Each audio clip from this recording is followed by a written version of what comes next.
Hi, boys and girls. It's Mrs. Kubison back for day 2 of the Country Bunny and the Little Gold Shoes. Now, when we left off yesterday, there was word among all of the wood rabbits that Grandfather Bunny was going to choose a new Easter bunny.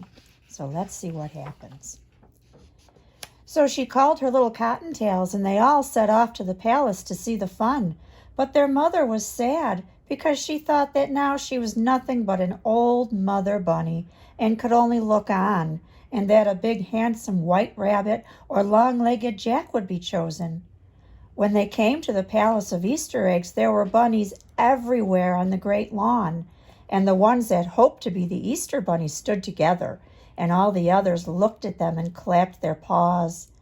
Then the big front door opened, and the old, wise, and kind grandfather came hopping slowly out.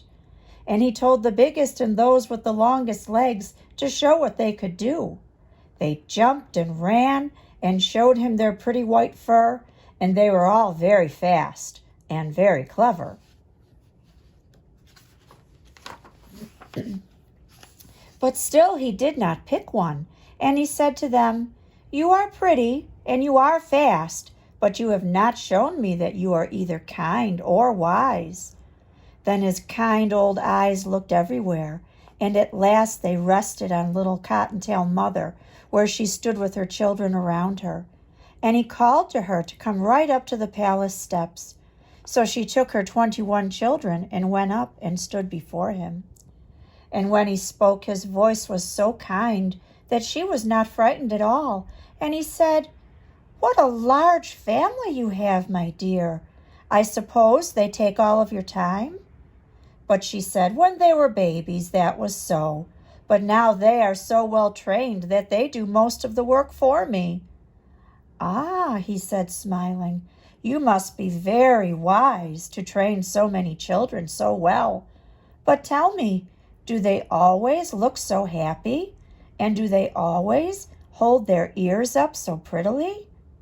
"Indeed they do," she answered. "We never have a tear or a cross word in our little country cottage. And if I do say it myself, they do carry their ears better than most bunnies."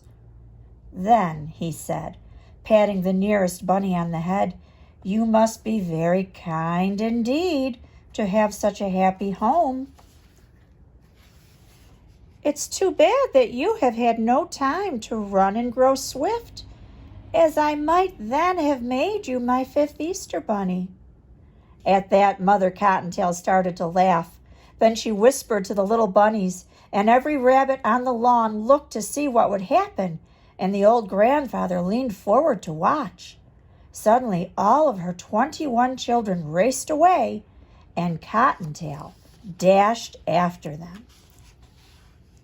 And in no time at all, she had them all back again in front of the palace. Then the old, kind, wise grandfather bunny said, "I see that you are swift also.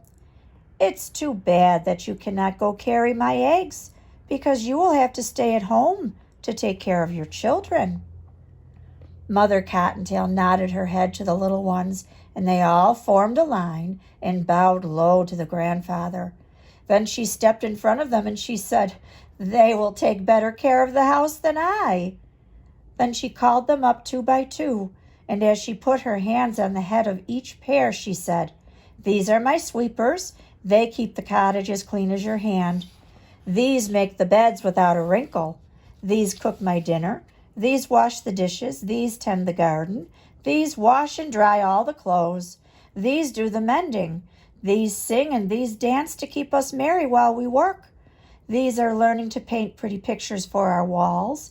And this littlest one of all always pulls my chair for me when I sit to table. So you see, I can leave them to take care of the house until I come home."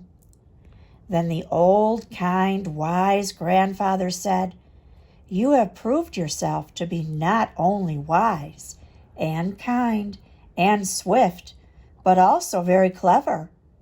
Come to the palace tomorrow afternoon, for that is Easter Eve, and you shall be my 5th Easter bunny."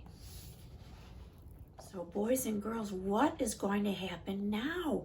Country Bunny has been named the 5th Easter Bunny. I'm so excited to see what's going to happen next.